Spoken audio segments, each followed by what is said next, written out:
तो आप सब कैसे हैं? होप अच्छे ही होंगे इस समय। और चलिए आज स्टार्ट करते हैं। आप सभी का स्वागत है मेरे इस यूट्यूब चैनल पे। आज हम होम्योस्टेसिस के बारे में पढ़ेंगे या हेमोस्टेसिस के बारे में पढ़ेंगे। ठीक है, तो मैं हेडिंग लिखता हूँ और स्टार्ट करते हैं बिना लेट की।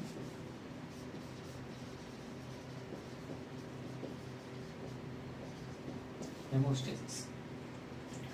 हेमोस्टेसिस हेमोस्टेसिस का मतलब क्या है? हेम मतलब होता है ब्लड और स्टेसिस मतलब रुक जाना, यानी कहीं ना कहीं आप समझ तो ब्लड क्लॉटिंग, इसका टर्म क्या कहलाता है? Blood clotting. अच्छा, ब्लड क्लॉटिंग नीड क्यों पड़ती है, क्यों जरूरी है ब्लड क्लॉटिंग? आपको पता है कि अगर आपको चोट लग गया है, कटिंग हो गई, कहीं हाथ कट गया, इंजर हो गया, तो उस समय अगर ब्लड बहता रहेगा तो काफ़ी ब्लड लॉस हो जाएगा और काफ़ी फंक्शंस ऑर्गन्स बंद कर देंगे अपना फंक्शन करना, क्योंकि वो ब्लड नीड है, उनको ब्लड चाहिए रहता है। ब्लड वेसल्स में आप उस चीज़ को थोड़ा बेसिक समझ पाए होंगे। और आज हम उसी से बेसिक स्टार्ट करेंगे ब्लड क्लॉटिंग के बारे में, हेमोस्टेसिस। तो हेमोस्टेसिस आप समझ में गए आगे, ठीक है। तो अगर ब्लड के फ्लो को रोकना है किसी इंजरी या वॉन्ट की वजह से, ठीक है, तो उसे हम क्या कहते हैं? हेमोस्टेसिस कहते हैं। क्लियर? ये कितने स्टेप में होता है? तो इनकी जो है 3 स्टेप होते हैं, ठीक है। सब 3 स्टेप होते हैं और मैं बारी बारी से हर स्टेप को समझाऊंगा। ठीक है। तो सबसे पहले एक ब्लड वेसल लेते हैं और उसको काट देते हैं ताकि हम समझ पाएँ। पहले मतलब पहले कोई बीमारी तो बताना होगा ना कि क्या हो रहा है, उसके बाद हम समझ में आएंगे ना कि क्या करना है हमें। होम्योस्टेसिस, ब्लड क्लॉट कैसे होता है हम यही पढ़ेंगे। और ये है ब्लड वेसल्स। ब्लड वेसल में देखिए यहाँ इंजरी हो गई है, ब्लड वेसल इंजर है और यहाँ से खून का प्रवाह होने लगा है, यानी ब्लड फ्लो होने लगा है, ठीक है। तो सबसे पहले जैसे मैंने बताया ये 3 स्टेप में होता है।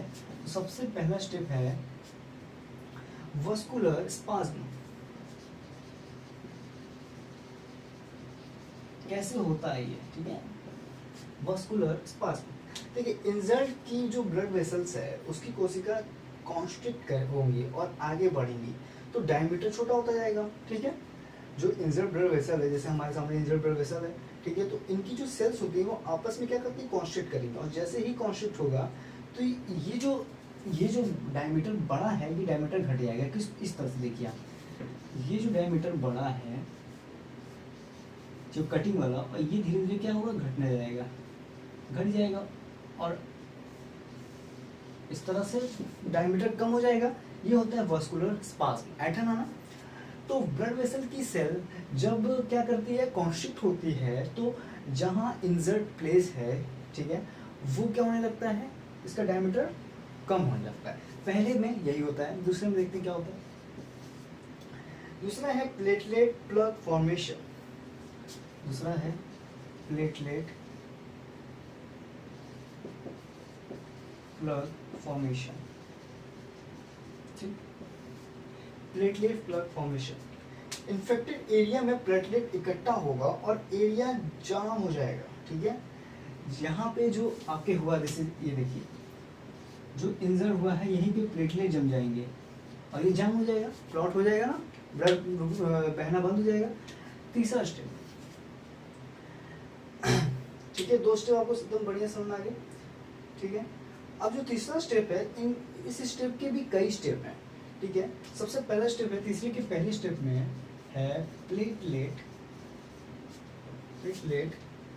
अधेशन।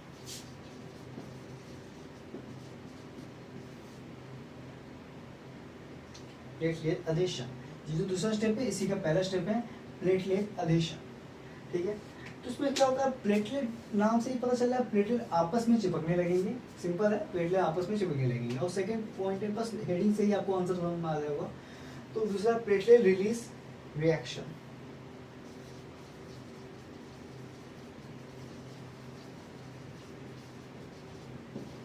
Platelet release reaction. इसमें क्या होता है? प्लेटलेट रिलीज सम केमिकल्स, कुछ केमिकल्स प्लेटलेट निकालते हैं, जैसे आपके थ्रोम्बोक्सिन हो गए, सेरोटोनिन हो गए, ठीक है, एटीपी हो गए।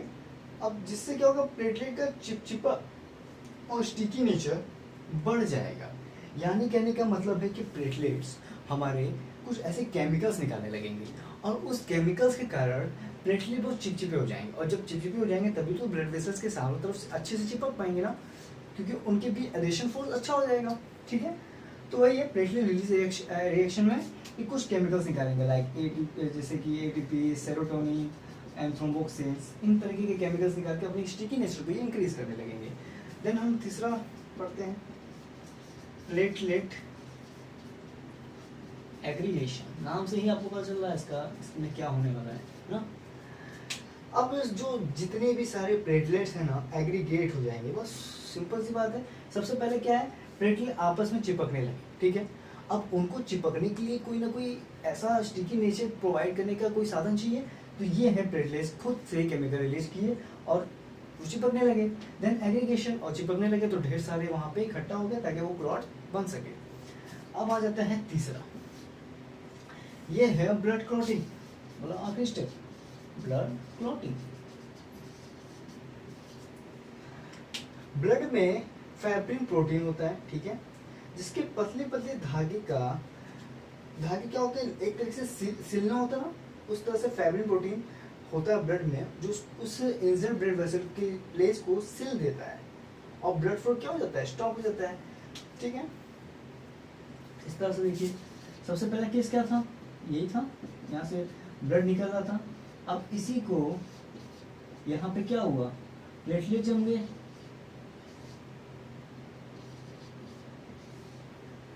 अब क्या सीन है, फैब्रिन, जैसे मैंने बोला फैब्रिन प्रोटीन होता है ब्लड में, ठीक है, जो धागे के समान क्या करता है, वहाँ पे सिलाई कर देता है तरीके से, ठीक है। तो ये ऐसे सिलाई हो गई और यहाँ पे आपका ब्लड क्लॉटिंग हो गया, यानी ब्लड फ्लो स्टॉप हो चुका है।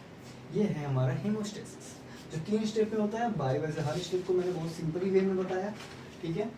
तो ये बहुत कठिन था, लेकिन मैंने बहुत ही सिंपली वे में आपको सब समझा दिया है, ठीक है। अब मैं जो है इस ब्लड क्लॉटिंग को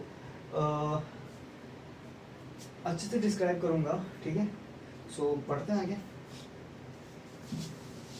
हमारा नेक्स्ट टॉपिक है हेमोस्टेसिस के बाद ब्लड क्लॉटिंग। अब ब्लड क्लॉटिंग को हम डिटेल में पढ़ेंगे, ठीक है। हम ब्लड क्लॉटिंग तक अभी पढ़े, अब हम ब्लड क्लॉटिंग को पढ़ेंगे। सो ब्लड क्लॉटिंग क्या होती है, देखिए इस ब्लड क्लॉटिंग को बताने का 2 तरीका है। एक तो मैं आपको एकदम सिंपली शॉर्ट में बताता हूँ और एक आपको डिटेल भी बताऊंगा, दोनों के साथ बताता हूँ, मिला के बताऊंगा। सबसे पहला, ब्लड वेसल्स क्या होती है, इंजरी होती है। मैं फिर एक फ्लो चार्ट बनाऊंगा, उस फ्लो चार्ट को आप देखिएगा, ठीक है। तो मैं वीडियो पॉज करूंगा और उसके बाद जैसे ही मैं यहाँ पे सारे मैटर्स लिख लूंगा, मैं आपको बारी बारी डिटेल करूंगा, आप स्क्रीन शॉट लेके समझना, ठीक है। सो हम यहाँ पे थे और ब्लड क्लॉटिंग को समझ रहे थे। तो ब्लड क्लॉटिंग में ये पूरा मैंने डिटेल बता दिया, मैं बारी बारी से समझाऊंगा, बहुत ही सिंपल है यार, ठीक है। सबसे पहला, फॉर्मेशन ऑफ प्रोथ्रोम्बिनेज, मतलब ब्लड वेसल्स इंजर हो गई है, ठीक है, और ब्लड में प्रोथ्रोम्बिनेज फैक्टर्स, करीब 12 फैक्टर्स होते हैं, फाइब्रिनोजन, प्रोथ्रोम्बिनेज, टूवर्ड, ठीक है, और कुछ और भी आते हैं, ठीक है। करीब 12 फैक्टर्स होते हैं, उनके नाम मेरे को भी याद नहीं है। तो उस 12 फैक्टर्स में ही कहानी होती है ब्लड क्लॉटिंग करने की। सबसे पहला आता है फॉर्मेशन ऑफ अ प्रोथ्रोम्बिनेज। मैं उस 12 फैक्टर्स को ले आऊँगा और किसी ट्रिक से इसको बताऊँगा। तो फॉर्मेशन ऑफ प्रोथ्रोम्बिनेज, सबसे पहला आता है ब्लड वेसल्स इंजर होना। उसके बाद जैसे मैंने पिछले हम लोग ने पढ़ा है प्लेटलेट्स का क्या होता है, ब्लड फॉर्मेशन होना, यानी प्लेटलेट्स पहले एलेशन करेंगी, देन अपने केमिकल को रिलीज करेंगी ताकि वो स्टिकी नेचर को बढ़ाएं और फिर प्लेटलेट एग्रीगेट करेंगी। तो प्लेटलेट ब्लड फॉर्मेशन, ठीक है। फिर टिश्यू रिलीज केमिकल। अब देखिएगा, फॉर्मेशन ऑफ प्रोथ्रोम्बिनेज 2 तरीके से होता है। पहला पाथवे होता है एक्सटेंसिव पाथवे, जो ब्लड सेल्स के बाहर है, और इंटरेंसिव पाथवे जो ब्लड सेल में ही हो रही है। तो पहला है एक्सटेंसिव पाथवे। एक्सटेंसिव पाथवे में होता क्या है कि टिश्यू जो ब्लड है उसमें टिश्यू जो होते हैं रिलीज करने लगते हैं अपने केमिकल्स को और थ्रोम्बोप्लास्टिन बनाते हैं। अब ये थ्रोम्बोप्लास्टिन से प्रोथ्रोम्बिनेज बनता है, ठीक है। इस प्रोथ्रोम्बिनेज को बनने के लिए कैल्शियम और फैक्टर 5 एंड फैक्टर 10 चाहिए होता है। इसको याद कर लीजिएगा, इस फैक्टर्स को, क्योंकि ये जीपैट के क्वेश्चंस हैं।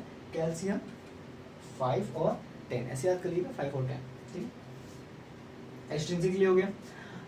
उसके बाद सेकेंड स्टेप आता है इंट्रिंसिक पाथवे। इंट्रिंसिक पाथवे में होता क्या है, जो कि ब्लड वेसल्स की जो एंडोथेलियल सेल है, वो एंडोथेलियल सेल जो क्या करती है, प्रोथ्रोम्बिनेज, ठीक है, प्रोथ्रोम्बिनेज को निकालती है।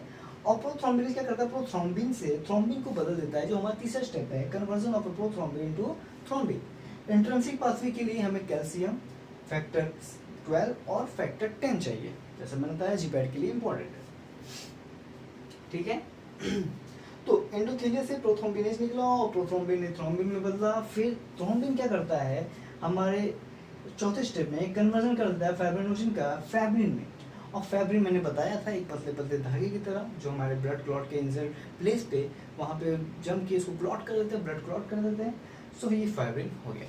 ये जो पांचवा स्टेप है ये जरूरी नहीं है, लेकिन फिर भी जानने के लिए बस इतना फॉर नॉलेज पर्पस, फैब्रिन जो होता है इसको अगर डिजोल्व करना होता है, क्योंकि क्लॉट भी ज़्यादातर जम गया तो दिक्कत है, तो फैब्रिन को भी डिजोल्व करना है तो विटामिन के की नीड होती है, इसीलिए इसको कहते हैं फैब्रोलिसिस, ठीक है। तो विटामिन के, ये सारे फैक्टर्स इंपॉर्टेंट है जीपैड के पर्पस से।